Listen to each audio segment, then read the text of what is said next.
Shailesh Dwivedi civil jobs academy के YouTube channel में आप सभी का बहुत बहुत स्वागत करता हूं। पिछले वीडियो में मैंने एमपीपीएससी प्रीलिम्स 2023 के कट ऑफ के बारे में बताया था। आज मैं इस वीडियो के माध्यम से ये बताने वाला हूं कि 2023 का जो प्रीलिम्स हुआ है उसमें कौन कौन से क्वेश्चंस विवादित हैं और प्रूफ के साथ, ऑथेंटिक प्रूफ के साथ किन क्वेश्चंस पर आपत्ति लगाई जा सकती है। तो इस पर आज विस्तार से चर्चा करने वाला हूँ। तो ये जो क्वेश्चन पेपर हुआ है अभी उसका सेट बी है मेरे पास। इसके आधार पर मैं क्वेश्चंस पर चर्चा करूँगा। तो इसका क्वेश्चन नंबर है 2, जिसमें फ्लिपकार्ट, अलीबाबा, अमेजॉन किसके उदाहरण हैं, ये क्वेश्चन जो है पूछा गया है। तो इसका आंसर आयोग ने माना है डी और B2C वैसे होना चाहिए। तो इसका क्या प्रूफ है उस पर बात करने वाले हैं। इसका आप देख सकते हैं, ये प्रूफ है। ये है B2C के संबंध में डिस्क्रिप्शन दिया गया है। ये सोर्स इग्नू का सोर्स है, यहाँ पर लिखा हुआ है, आप देख सकते हैं। तो इसके जो पॉपुलर एग्जाम्पल्स हैं ये लिखे हुए हैं, अमेजॉन और फ्लिपकार्ट। तो ये है। इसके बाद यहाँ पर भी B2C के बारे में हल्का सा लिखा हुआ है, यहाँ पर एग्जाम्पल फ्लिपकार्ट दिया हुआ है। तो एक ये इग्नू का सोर्स है। दूसरा एक सोर्स है हिंदी ग्रंथ एकेडमी का, ये सोर्स आप देख सकते हैं। मध्य प्रदेश हिंदी ग्रंथ एकेडमी भोपाल का ये सोर्स है। इसमें लिस्ट दी गई है B2C से संबंधित जो कंपनियां हैं उनकी, यहाँ पर लिस्ट आप देख सकते हैं। तो इसमें amazon.com दिया हुआ है ना। तो ये 2 सोर्स हैं, क्योंकि 2 कंपनियां B2C हैं, क्लियर है, और एक कंपनी उसमें B2B है। तो इस हिसाब से ज़्यादा संभावना जो बनती है आंसर की वो B2C की बनती है। लेकिन अगर ज़्यादा विवाद हुआ तो दोनों ऑप्शन जो है सही आयोग द्वारा माने जाएंगे, है ना। तो ये इस तरीके से एक क्वेश्चन के बारे में मैंने बताया है डिस्क्रिप्शन। इसके बाद आगे हम बढ़ते हैं। इसी पेपर का आगे जो क्वेश्चन है वो 46 नंबर का क्वेश्चन है। हाँ, 46 का जो क्वेश्चन है इसमें कुछ मिस्टेक है क्वेश्चन में। इसके बारे में मैंने पहले भी आप लोगों को बताया हुआ है। जब मैंने आंसर की जारी की थी तो उसमें मेंशन किया था, डिस्कशन भी किया था, और आंसर की में भी मेंशन मैंने किया था। जो 3 क्वेश्चंस जिसमें कुछ मिस्टेक्स हैं तो उनके बारे में मैंने आप लोगों को बताया है। तो वही चीज़ यहाँ पर बता रहा हूँ कि इसमें जो विलियम बेंटिक नाम आ रहा है ये जो है गलत है। इसमें आना चाहिए चार्ल्स मैटकॉफ। चार्ल्स मैटकॉफ जो है भारतीय प्रेस की स्वतंत्रता के जन्मदाता कहा जाता है, और उसने 1835 में ऐसा किया था। आंसर तो सही है, 1835 आयोग ने ही माना है, लेकिन इसमें जो गलती है वो है नाम की, है ना। लॉर्ड विलियम बेंटिक के स्थान पर चार्ल्स मैटकॉफ आना चाहिए। तो इस पर अगर आपत्ति लगाई जाती है प्रूफ के साथ, ऑथेंटिक प्रूफ के साथ, तो मैं समझता हूँ कि इसको कंसीडर आयोग को करना पड़ेगा। इसका प्रूफ आप देख सकते हैं। जो विलियम बेंटिक क्वेश्चन की हम बात कर रहे थे, तो राष्ट्रीय मुक्त विद्यालय शिक्षा संस्थान जो है ये इसका प्रूफ है। इसमें अगर हम अंदर जाएंगे तो इसके अंदर यहाँ पर आप देखेंगे चार्ल्स मैटकॉफ के बारे में डिटेल दिया हुआ है। चार्ल्स मैटकॉफ, इसका समय दिया है 1835 से 36, was a supporter of free press. He removed the resolutions of 1823. 1823 में जो रेजुलेशन जॉन एडम्स ने पास किया था, लागू किया था, उसको इसने हटा दिया, रिमूव कर दिया। और एक एक्ट पास किया गया था 1835। मैंने आंसर की में भी ये मेंशन किया था, डिस्कशन जब पेपर का किया था वहाँ पर भी मैंने बताया था कि वो जो एक्ट है वो मेटकाफ एक्ट के नाम से उसको जाना जाता है। तो उस एक्ट के जरिए जो है प्रेस को उसने स्वतंत्रता प्रदान की थी, भारतीय प्रेस को, चार्ल्स मेटकाफ ने। तो ये इसका प्रूफ यहाँ पर मैंने बताया हुआ है, तो यहाँ आप देख सकते हैं। ये 65 क्वेश्चन है इसमें, इसके बारे में मैंने बताया था पहले कि इसमें मिस्टेक है हल्की सी। इसमें जो मिस्टेक है वो है भाग की मिस्टेक है। राज्य के नीति निर्देशक तत्वों की व्याख्या भारतीय संविधान के पार्ट 4A में की गई है। यह व्यवस्था किस देश के संविधान से ली गई? तो आंसर तो सही है आयरलैंड, लेकिन इसमें जो मिस्टेक है वो का इंग्लिश में लिखा है ए। तो ये मिस्टेक है, हल्की सी मिस्टेक है हालांकि, और इसका प्रूफ मैं यहाँ पर नहीं दे रहा हूँ, मैंने नहीं दिया है क्योंकि इस पर आपत्ति लगेगी नहीं, क्योंकि सभी का सही होगा तो कोई आपत्ति लगाएगा नहीं, आपत्ति जब लगाएगा नहीं तो इस पर कोई विचार आयोग नहीं करेगा। अगर किसी को आपत्ति लगाना हो, प्रूफ चाहिए हो, तो आप भारतीय संविधान का जो वीयर एक्ट है वहाँ से आप इसको ले सकते हैं। अगर किसी को नहीं मिल रहा हो मुझे कॉल कर ले तो मैं उसको प्रूफ दे दूंगा, क्योंकि इसमें आपत्ति लगना नहीं है कुल मिला के। तो ये हो गया इस तरीके से 65 क्वेश्चन। इसके बाद आगे है 78 क्वेश्चन। इसका ये साक्षरता का क्वेश्चन है। ये इसका आंसर जो है आयोग ने गलत दिया मेरे हिसाब से। राज्यों के अधिकतम से न्यूनतम साक्षरता अनुसार सही क्रम को इंगित कीजिए, ये क्वेश्चन है। तो इसमें आंसर ए दिया गया है आयोग द्वारा, जबकि इसका आंसर डी होना चाहिए, यानी केरल, मिजोरम, गोवा, त्रिपुरा, ये आंसर होना चाहिए। आयोग ने माना है केरल, मिजोरम, त्रिपुरा, गोवा, यानी त्रिपुरा को पहले रख दिया, वैसे गोवा पहले होना चाहिए। तो इसका प्रूफ हम क्या करेंगे, प्रूफ कहाँ से लेंगे? तो इसका प्रूफ जो है गवर्नमेंट की साइट है, तो वहाँ से हम जो है इसको ले सकते हैं। ये देखिए, ministry of statistics and programme implementation, ये जो है इसकी साइट है। इस साइट के अंदर अगर आप जाएंगे तो आपको जो है ये मिल जाएगा, है ना। ये देखो आप इन सभी साइट्स की लिंक जो है आपको वीडियो के माध्यम से मिल जाएगी, तो वहाँ से आप इसको लिंक को ले सकते हैं और जो है प्रूफ के तौर पर उसको आयोग में दे सकते हैं, आपत्ति लगा सकते हैं। तो ये आप देख सकते हैं, देखिए लिस्ट दी गई है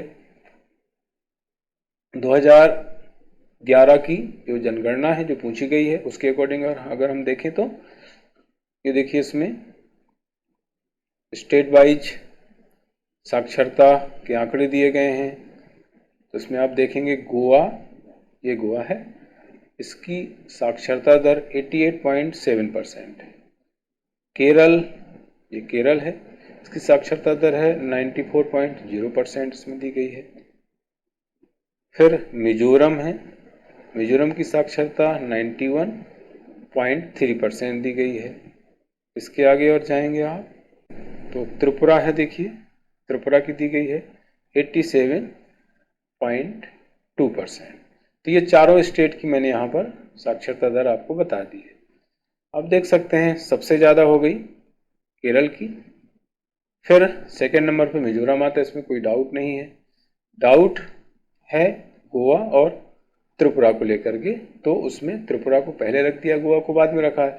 लेकिन इसमें अगर आप डेटा देखेंगे, आंकड़ा देखेंगे, तो गोवा की है 88.7% और त्रिपुरा की है 87.2%। इतना फर्क है, लेकिन फर्क जितना भी हो, ज़्यादा गोवा की है, तो इस हिसाब से आंसर इसका डी आना चाहिए। और ये 100% आपका आंसर सही होगा अगर आप इस पर आपत्ति लगाएंगे तो। इसके बाद आगे इसका आगे जो है 95 नंबर का क्वेश्चन है। ये देखिए 95 क्वेश्चन है इसमें। मध्य प्रदेश राज्य नीति एवं योजना एक रिपोर्ट 2023 के अनुसार मध्य प्रदेश के किस जिले में बहुआयामी गरीबी में सबसे अधिक सुधार देखा गया है? तो इसमें आंसर यही दिया गया है आयोग द्वारा, लेकिन प्रॉब्लम यहाँ पर यह है जो मैंने उस समय बताया था, अभी वही बता रहा हूँ कि रिपोर्ट जो इसमें दी गई वो रिपोर्ट इसकी है ही नहीं। आप इसकी साइट पे जाके देखेंगे तो आपको रिपोर्ट नहीं मिलेगी।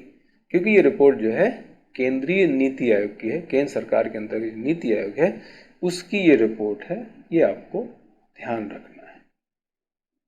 मैंने करंट अफेयर्स के जो नोट्स प्रोवाइड कराए थे उसमें ये क्लियर मेंशन किया था, इसका जिक्र किया था, तो वहीं से ये क्वेश्चन बना हुआ है। तो इसमें रिपोर्ट को लेकर के कंफ्यूजन है, रिपोर्ट इसकी नहीं है, इसलिए ये आंसर क्वेश्चन गलत माना जाएगा। अगर आप इस पर आपत्ति लगाएंगे तो इसको कंसीडर किया जा सकता है। और इसका जो सोर्स है वो यहाँ पर हम दिया हुआ है, देखिए ये नीति आयोग है, नीति आयोग की ये के बारे में यहाँ पर दिया गया है। इसमें आप जाएंगे तो इसमें स्टेट वाइज रिपोर्ट आ जाएगी, ये स्टेट यहाँ पर दिए हैं, आप देख सकते हैं। तो इसमें एमपी की आपको रिपोर्ट देखना है, ये एमपी की रिपोर्ट आ जाएगी यहाँ पर। ये देखिए एमपी की रिपोर्ट में जो है ये इसमें दिया गया है रेशो बहुआयामी गरीबी का। तो इसमें झाबुआ सबसे ज़्यादा गरीब हो गया है और सेकंड नंबर अलीराजपुर, पहले अलीराजपुर सबसे ज़्यादा गरीब हुआ करता था। फिर नीचे इसमें सुधार का दिया हुआ है, change over time of head count ratio, ये जो है इसमें सुधार सबसे ज़्यादा अलीराजपुर में हुआ है, -31.05% का सुधार हुआ है। सेकेंड नंबर इसमें बड़वानी आ रहा है जिसमें -28.08% सुधार हुआ है। तो सुधार सही है अलीराजपुर, लेकिन ये जो रिपोर्ट है ये रिपोर्ट जो है नीति आयोग की रिपोर्ट है जिसमें स्टेट वाइज जो है इसमें बताया गया है। मैंने एमपी की रिपोर्ट आपको बताई है, ये इसमें मेंशन किया गया है। तो इस तरीके से ये सोर्स सहित मैंने आप लोगों को बताया हुआ है। इसके बाद कुछ और क्वेश्चंस पर भी लोग बात कर रहे हैं, विवादित क्वेश्चंस हैं जिनके बारे में मैं अभी बताने वाला हूं।